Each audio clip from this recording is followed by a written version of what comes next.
Good day, everyone. We are the third group from 11 STEM A Archimedes, presenting Chapter 17.1, entitled From Gene to Protein. Genes specify proteins via transcription and translation.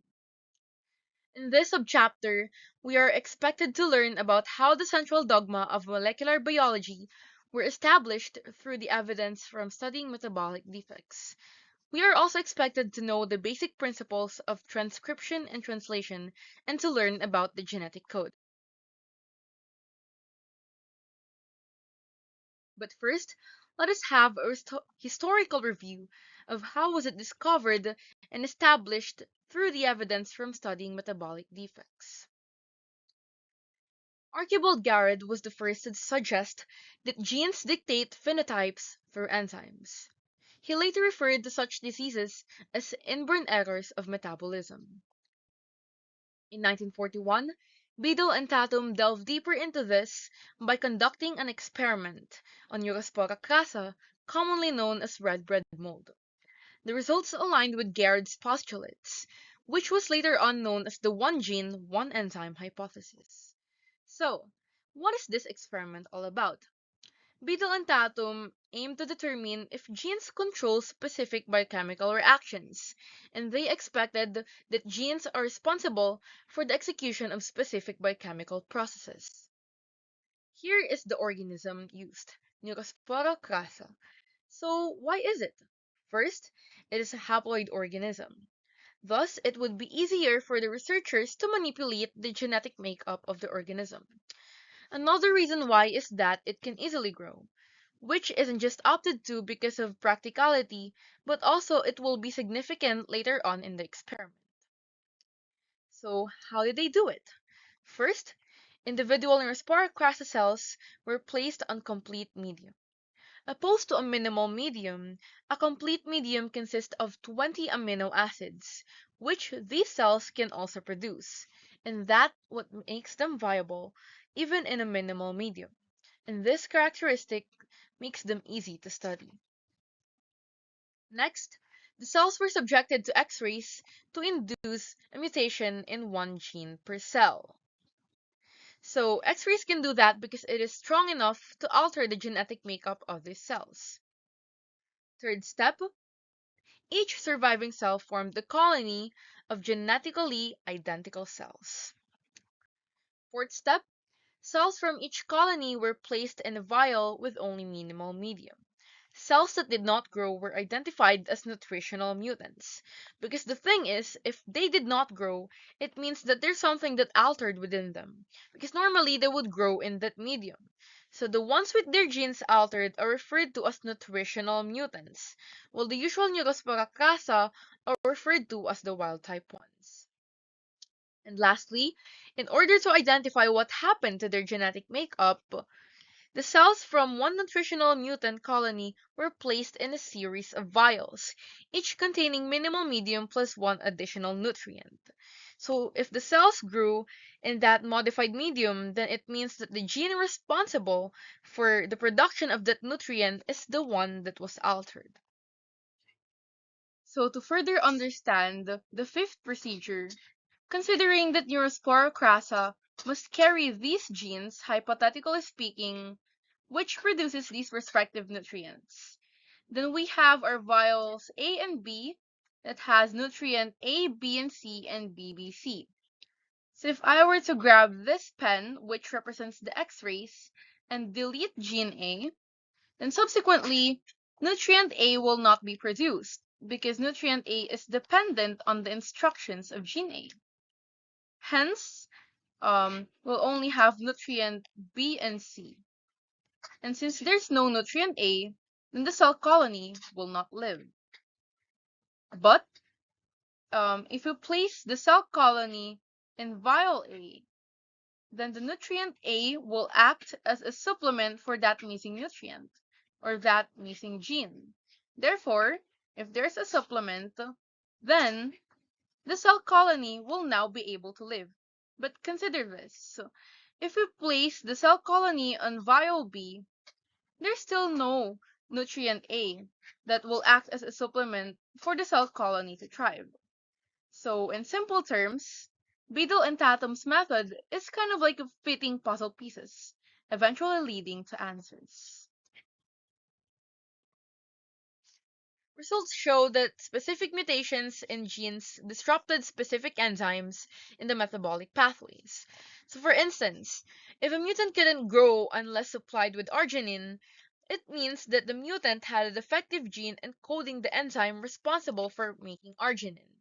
So, to conclude, they established that each gene is responsible for producing a single enzyme, which performs one step in the metabolic pathway. So, this led to the famous one gene, one enzyme hypothesis. In 1944, Serb and Horowitz pursued the scientific inquiry, with this time focusing on the arginine biosynthesis pathway. So, for the procedure, the mutants, as opposed to Beetle and Tatums, are now known to require arginine in their growth medium. So the researchers showed that these mutants fell into three classes, each defective in a different gene. So they suspected that the metabolic pathway of arginine biosynthesis involved a precursor and intermediate molecules, as shown in the diagram. So for the results, the wild-type strain was capable of growth under all experimental conditions. However, the three classes of mutants each had a specific set of growth requirements, as stated in the summary of results. Furthermore, mutations in specific genes caused interventions with the metabolic pathway of the arginine biosynthesis. So, in class 1 mutants, it can only thrive in the presence of ornithine, citrulline, and arginine as the enzyme that is responsible for processing the precursor molecule to ornithine is not present due to the mutation in gene labeled as A. So respectively, it's the parallel case as class 1 mutants. So it's just that the mutation affected a different gene, leading to differences in the nutrients that it needs to thrive. So, this study showed that it is not only the surface level that is affected, but also the actual biosynthesis pathway. So, to conclude, the findings further supported the one gene, one enzyme hypothesis, in that biochemical pathways are stepwise. And lastly, mutations in specific genes led to defects in specific enzymes, revealing the function of those genes. Good day, everyone. I'm Mercy Piola R. Sarmiento, and for the next topic, we will be talking about basic principles of transcription and translation. So, these are the two steps on how our bodies make protein synthesis. So, let's get started. We have here the simple overview of the transcription and translation. But first, we have to know why we need to talk about this. It is because proteins are so important in every processes in our bodies. Proteins are always involved. So just to familiarize you guys about proteins, here are the proteins that you might know. So we have different types of proteins, structural, collagen, and keratin. So of course, this type of proteins helps us to have a good skin, nails, and hair. Enzymatic proteins like amylase, lipase, and lactase, these are the proteins that speed up the chemical reactions in our body, and it also helps in our digestion. And transport proteins, these are the proteins that carries oxygen and nutrients in our body that our body needs, right? And defense proteins are the proteins that are like security guard because they fight these bacteria and viruses. Next is hormonal proteins. These proteins, they regulates metabolism and our growth. And we have a lot of proteins that I didn't include here. Transcription is the very first step in making a protein. The DNA or the deoxyribonucleic acid is used to create mRNA. And this mRNA is so important because it carries the instruction to build proteins. So as we see here in the diagram, in transcription, the DNA is being transcribed into pre-mRNA, and this mRNA will be modified to become a mature mRNA. And as you see here, pre-mRNA turns mRNA. And this mRNA now, or the messenger ribonucleic acid, which is carrying the genetic material, is going outside as the nucleus of the cell. So now it's here now on the cytoplasm. Take note, transcription happens in the nucleus, and that will lead us to the translation process. Next, the second step of the protein synthesis is translation. The mRNA is being translated into proteins. That's why it's called translation. Go back to the diagram.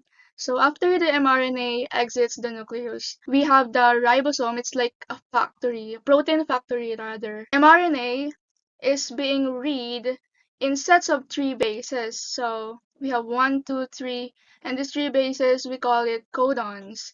Each codons in the mRNA corresponds to a specific amino acid. So these different colors that you see are the amino acids.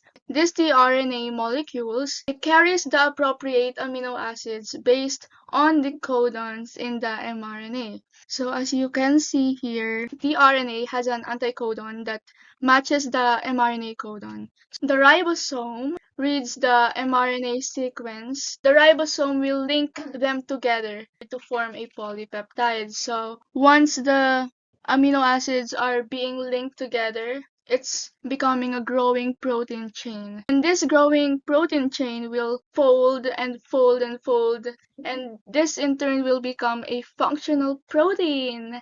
And now our bodies have different types of proteins. So what we have learned so far here is that transcription occurs in the nucleus, and the mRNA will go outside, and now we're here in the cytoplasm in translation process. So that's the end of my presentation about the transcription and translation. To further understand the process of transcription and translation, we will take a look at the bacterial and eukaryotic cells, as they share some features of gene expression with the archaea. Firstly, let's take a look at the bacterial cell.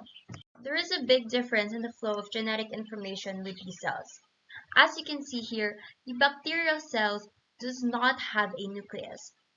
Therefore, the nuclear membrane do not separate the bacterial DNA and mRNA from the ribosomes and other protein synthesizing equipment.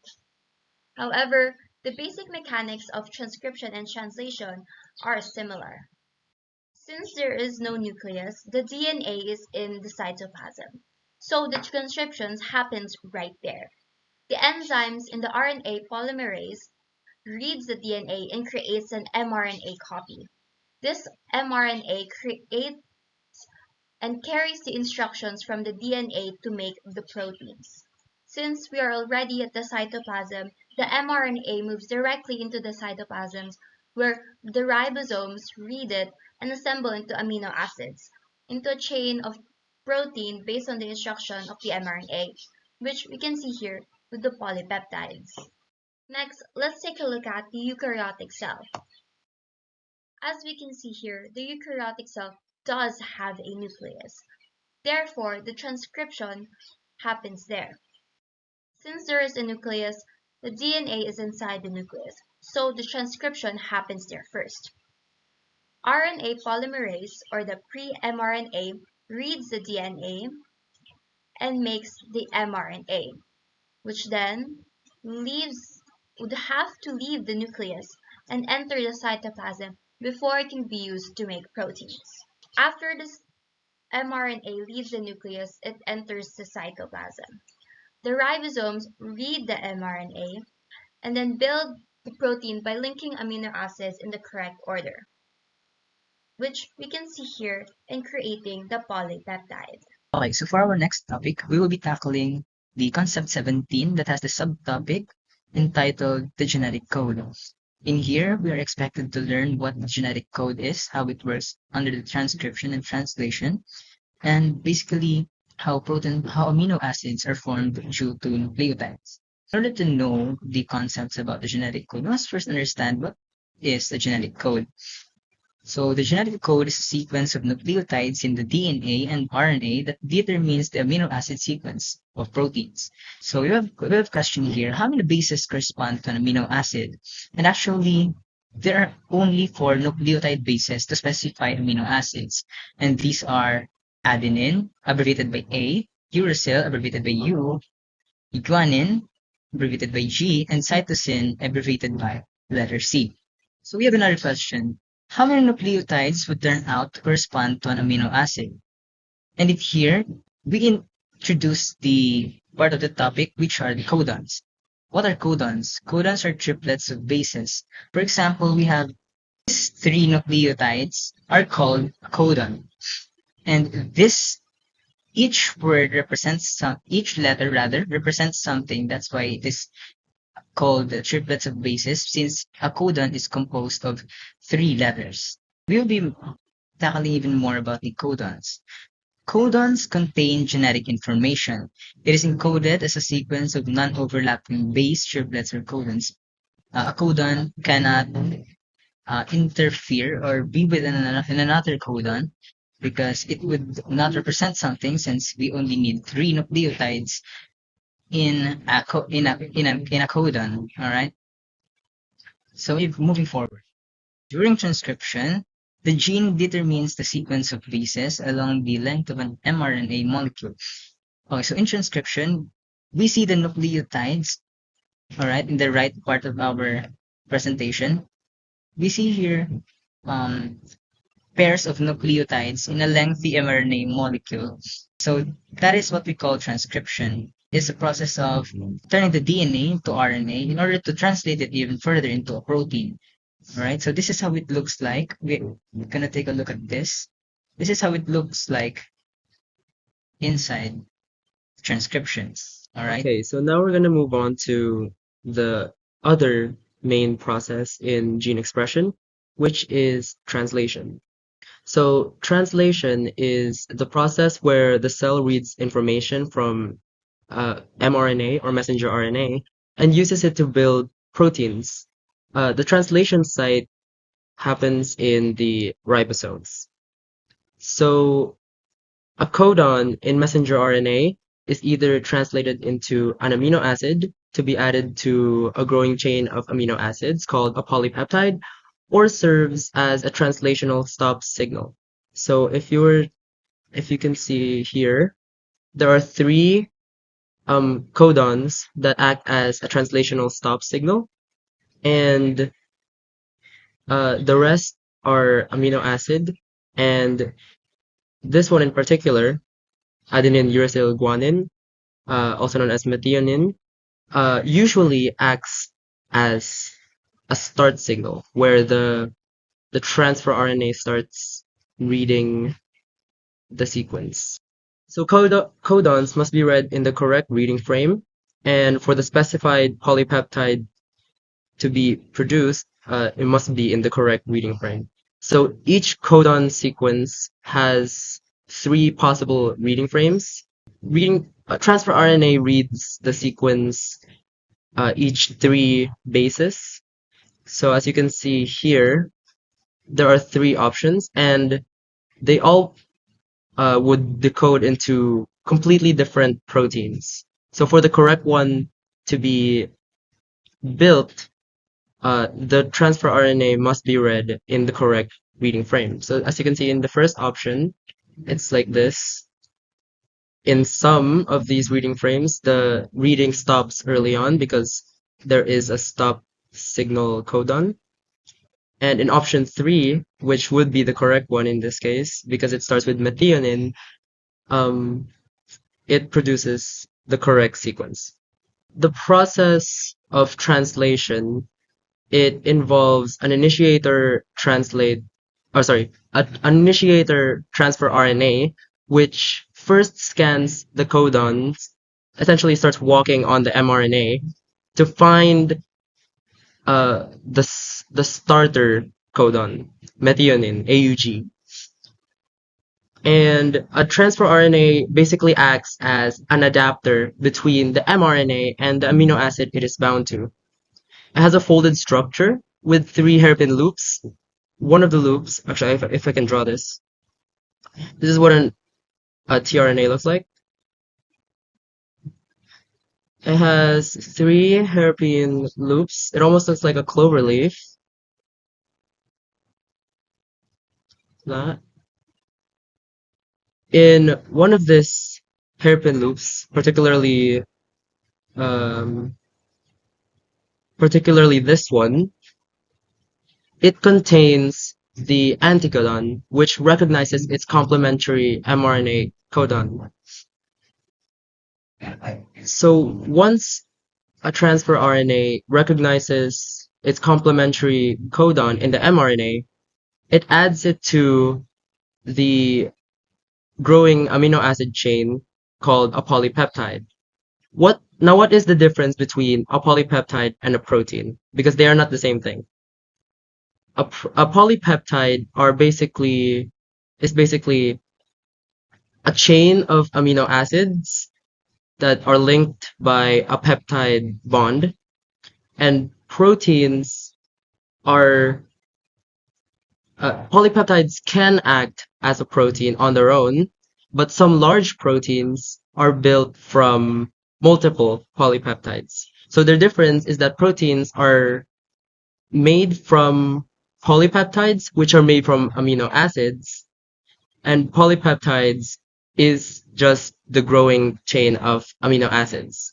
Not, oh sorry, all proteins are polypeptides, but not all polypeptides are proteins. Now, for the evolution of the genetic code is nearly universal, which is because it's shared by organisms from the simplest bacteria to the most complex animals. In laboratory experiments, genes can be transcribed and translated after being transplanted from one species to another. This suggests that the genetic code is nearly universal, and that is significant because it would mean that this language that is shared by all living things arose very early in the history of life, early enough to be present in the common ancestors of all organisms.